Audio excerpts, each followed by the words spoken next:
This tag is about me. Hi guys, I'm Selena and this is Mason, because this is my channel. He, him pronouns, please. This is my boyfriend Mason. He's been on this channel several times. I'll link the playlist that I've made of me and Mason making videos together. And he's here again. Yeah, do you know what? No, I introduce. So, Selena. For a Valentine's Day special, he is here. Tell us your idea, Mason. So anyways, after all of these interruptions, I decided that for Valentine's Day, I wanted to create a book tag for Selena because she likes doing those things. So I was like, oh, what way could I be disgustingly cute and still get her to accept the idea? And weasel your way onto my channel again? Yeah, that too. Yeah. So I created a book tag that is based on our relationship. It is called the We Should Be Friends book tag, which is the title of our song. Go check it out.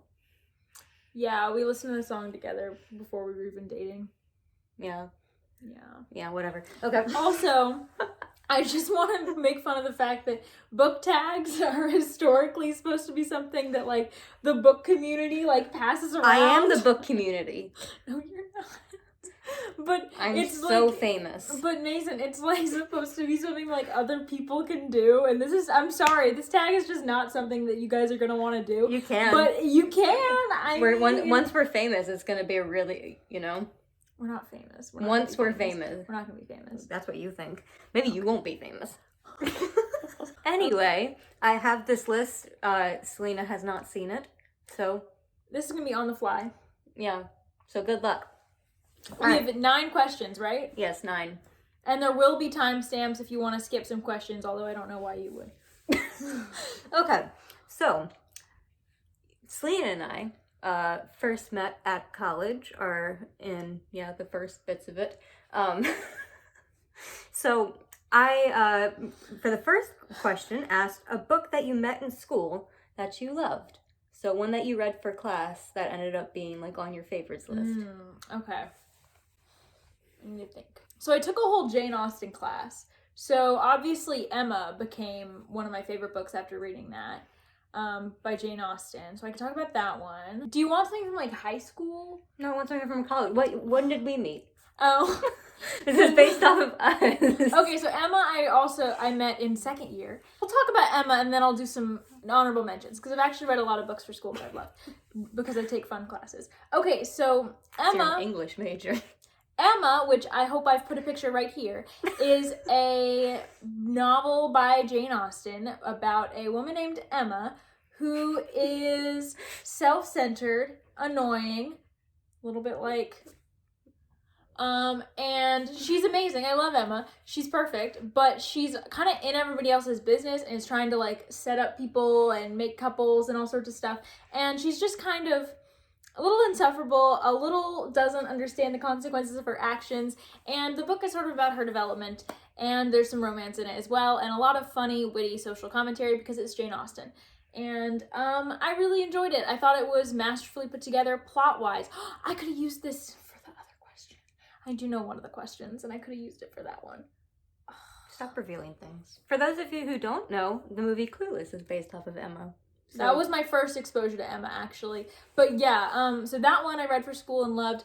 Other books I've read for school and loved are Lady Audley's Secret by Mary Elizabeth Braden, The Changeling by Victor LaValle, The City in the City by China Miéville, Carmilla by Sheridan Le Fanu, Station 11 by Emily St. John Mandel, Kindred by Octavia Butler, that was recent. I've loved all those books. Emma's probably my favorite out of all of them, but it gets pretty hard because those are all great books, and yeah. So a fun fact about Selena that she has so very rudely told me is that when she first met me, she did not want to be friends with me. She wanted nothing to do with me. So it wasn't your fault. I was just bad at making friends. Yeah, but I was doing all the work, so you didn't even have to do anything. I was bad at speaking to people.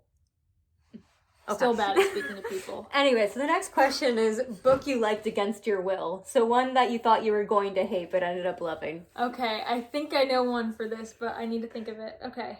So I thought of a book. It's a very recent read, so I don't want to go on about it too much, but I actually had very low expectations when I picked it up, but I ended up loving it. It's on my favorite list. It made it to my favorite fantasy standalones, like really high. It's like number 2 or something crazy like that. And that book is Spinning Silver by Naomi Novik. Spinning Silver by Naomi Novik. This is kind of an extended fairy tale about 3 different women trying to survive in their world, and their stories all intertwine. I love this book. I have had it for years, and I've just never picked it up. I don't know why, I just didn't think I would be as into it as I was, and I wasn't expecting it to be a 5-star. I was sort of expecting to DNF it a little bit.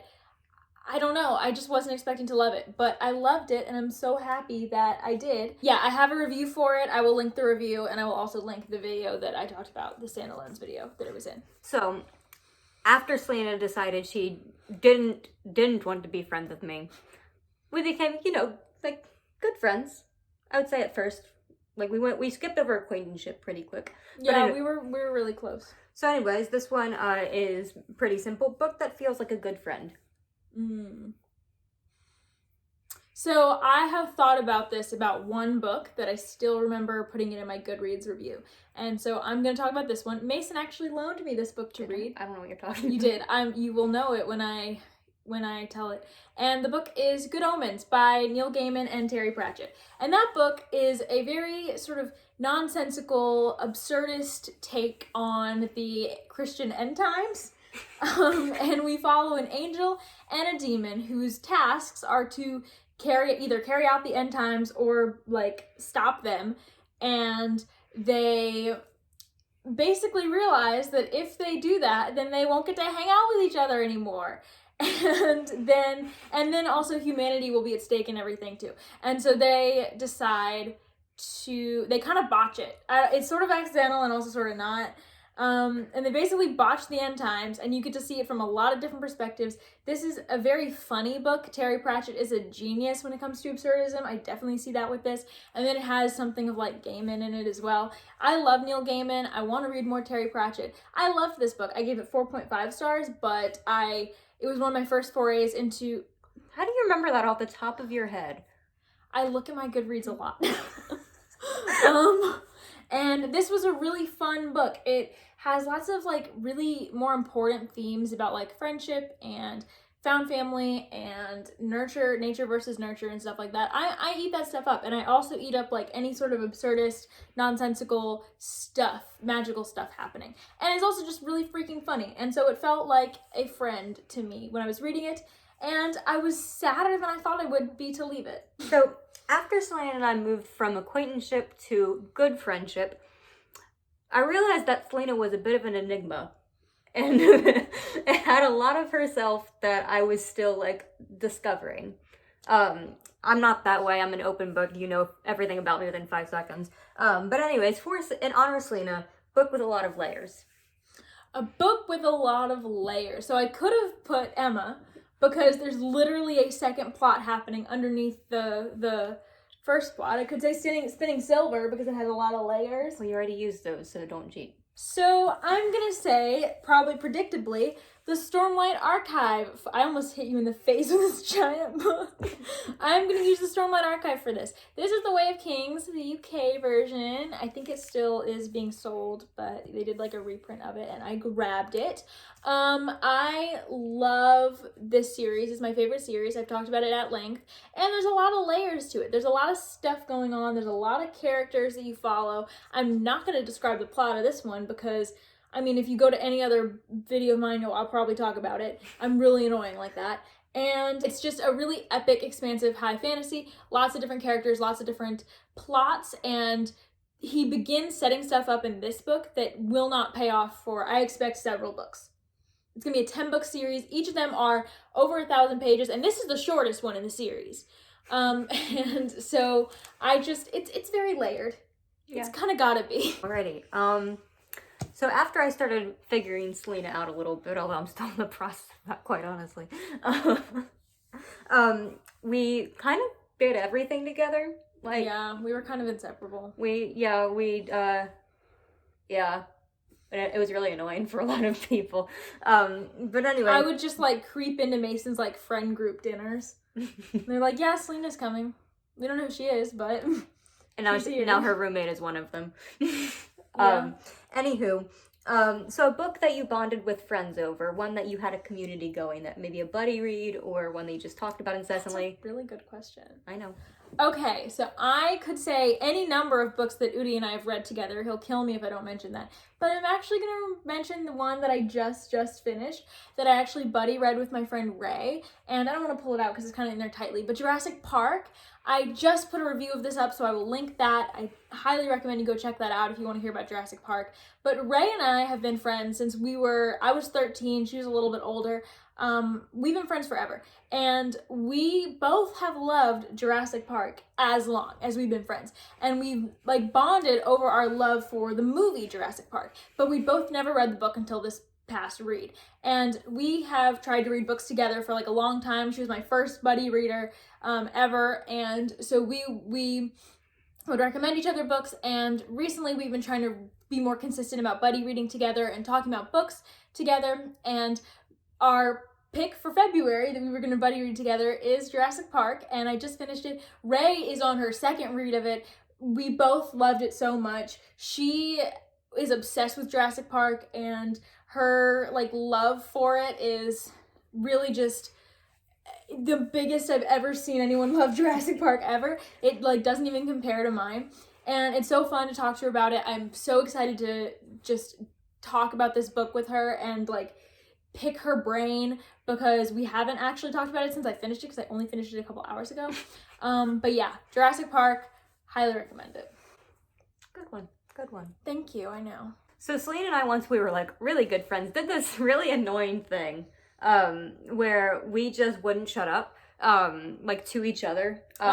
So we would end up texting like for hours, like on end. Like she would be like hanging out with me during the day, then like she'd go home, and then she'd immediately text me. And you'd be at another function texting me. Yeah, well, anyway, so we used to text till like, I don't know, 4 a.m. Sometimes, but I need my sleep, so. Yeah, well, you didn't then. So, this question is a book that kept you up till like 3 or 4 a.m. because you were reading it. I mean, I don't really stay up that late for books anymore. Like, I just don't. Like, when you did. I mean, the only one that I can think of recently was Way of Kings. I did spend until like 3:30 reading this. Let me think of another one, though. One's from high school, maybe? I didn't read in high school. Are you kidding me? Middle school? I went to bed at a decent time in middle school. Okay, well, not a growing girl. Okay, well, some of us are well behaved and some aren't. So, you want to go with Way of Kings? I guess I have to. Gosh, you need to live the thrill of staying up late reading a book. All right. So, Selena. Wait, what was the question? Oh, right. So Selena started thinking I was a very dashing man, but she wasn't really expecting that at all, right? Yeah. Yeah, because as I mentioned, she hated me. Well, it was a haircut that did it. She said she hated my hair one time. Okay, like, I didn't hate your hair. No, hold on. She told me, like, literally a few months ago, that she started thinking, like, you know, that I was cuter once I cut my hair when we met. I would like to point out how long my hair is now, and that if it was only a couple months ago, it was still long. Okay, I need to clarify this, because this is a style you're doing. You have, like, an undercut here. Not anymore, it's grown out. Well, it has grown out, but you had an undercut, COVID, and you have the whole, like, it's trimmed and, like, fluffy and nice. Not.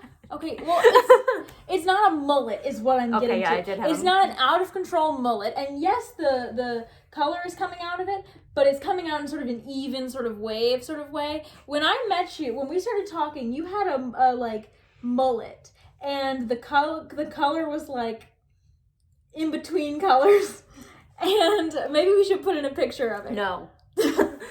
And then Mason got a, like, trim and dyed it blonde, and it was nice. I haven't hated any of your... I didn't hate that hair, first of all. It wasn't my business. But it just didn't make me, like... Well, anyway... I haven't hated any of your hair since. I like your hair. I think it's great. So, fun fact, this isn't even remotely related to the question because we got off on a tangent. What is the question? Yeah, look at it. So, Selena wasn't expecting to, start liking me, in the romance way. So, book that took you by surprise.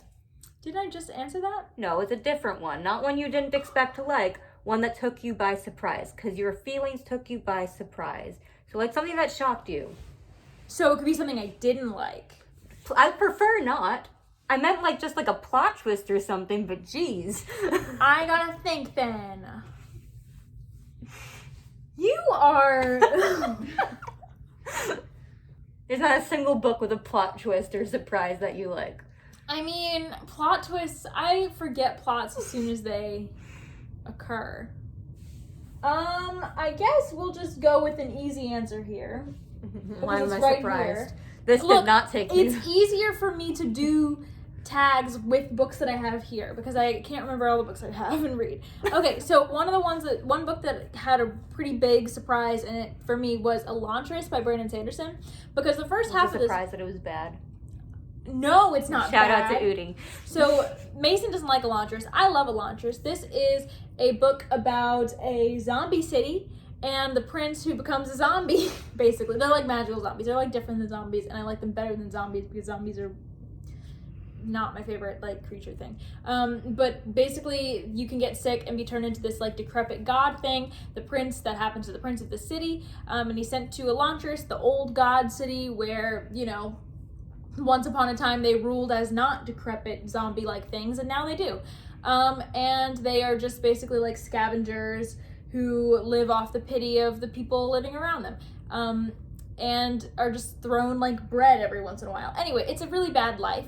He's sent there. He decides to make some changes there. We also follow his betrothed who arrives at Raoden's princedom, the country, and expects to be married, but is told that Raoden is dead on her arrival, and so she's never going to be married to him, but she's still a property of the state, and so she has to stay there. And then we also follow a priest coming to convert. So it's very political, and for a while this book is boring. For halfway through, I thought I was really bored by this book. I was I can see why this is people's least favorite Sanderson. His character work isn't that good, his plot isn't that good, this is boring. And then it shocked me with how first it shocked me with how much I got invested in the characters, and then it shocked me with how brutal it got and how action-packed it got. Because the second half of this book, in my opinion, does not quit. It does not stop. It just keeps getting more surprising and shocking and more surprising and shocking, and I really enjoyed that about this book. So yeah, this surprised me. Got two left. This next one is fairly standard. I don't believe I have to introduce it at all, but book with a good romance, because I hope that we have one. I hope you consider us to be, a good romance. I like this one. New one. I really like Jane Austen's romances. Pride and Prejudice, Emma, yes. I'm gonna throw you a bone with this one. You know why? Because you love me. I'm gonna talk about your favorite book. I'm going to talk about Red, White, and Royal Blue. This is Mason's favorite book. He loves to talk about it. Do you want to tell them what it's about? I'm sure they know because it's so hyped. All right. Let me break it down for you. First son of America. Prince of Wales. Bitter enemies. Well, they get themselves into a bit of a disaster when they cause an international scandal because they fought at the royal wedding. Physically. So basically, they're told that they have to pretend to be friends or they're going to be in very big trouble, because it does not look good on either the president trying to get reelected or, all of England. So they have to pretend to be friends. And then things happen. And they risk causing another international incident because... Redacted. This is a family channel. Okay, anyways, Red, White, and Royal Blue had a great romance. I wouldn't say that it's one of the books that I think that it's great. It's a great romance. It's not one of my favorite books, I would say. It's definitely my favorite romance I've ever read. But my favorite romance book. It maybe isn't even my favorite couple, but I really do think that the way that Casey McQuiston writes this book and writes these two people sort of falling in love is really funny and heartwarming and kind of like dramatic and just great. The humor is so good. So funny. The level of wit in there, like, I don't know how they came up with it, honestly. Yeah. But anyway, it's funny, it's sweet, it's lighthearted, it's heavy-hearted. Was that the opposite of lighthearted? No. Okay, I don't know what the opposite of lighthearted is. It has everything you could possibly want in it. Okay. Yeah. Okay. I also really like A Curse of Dark and Lonely. That's probably one of my favorite romances. Shut up, we were going with the other one. All right. Final question. It better be good. It is. Because I would sincerely hope this applies to us. Book you'll never get tired of. Aw, okay. Stormlight. You already used Stormlight. I could use it again. You've already used Stormlight twice.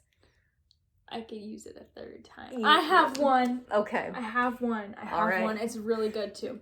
It's also a recent read, but it's a recent favorite. Do you know what it's going to be?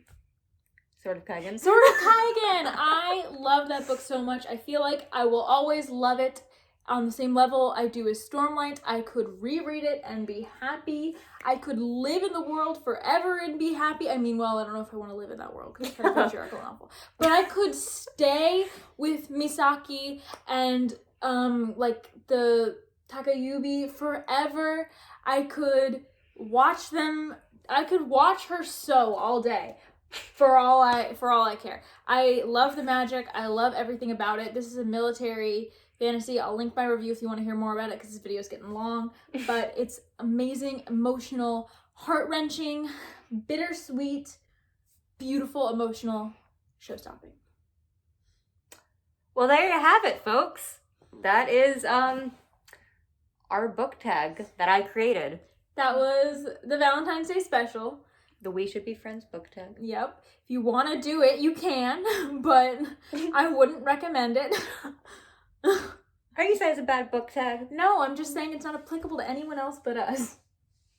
We're gonna be famous. What have I told you? Okay. All right. Don't wave yet. Oh. You just said we're saying goodbye now, and I thought now indicated the present. All right. Thank you for watching this video, and again, check out the playlist with Mason if you want to see more. Let us know what some of your answers to these questions would be in the comments, and we will see you next time, which might be sooner than you think. Thank you for watching, and we will see you next time. Bye! Bye! Come here and do Wait, I'm trying to think of... Oh wait, no, let's do the heart! Well, made it. No, do the heart. That we tried to do. God, this is so bad. Do a heart. Wait. You are the worst at doing a heart. Wait, put your pinky down a little bit. I said down. Okay. What do you mean? Okay. Wait. There we go.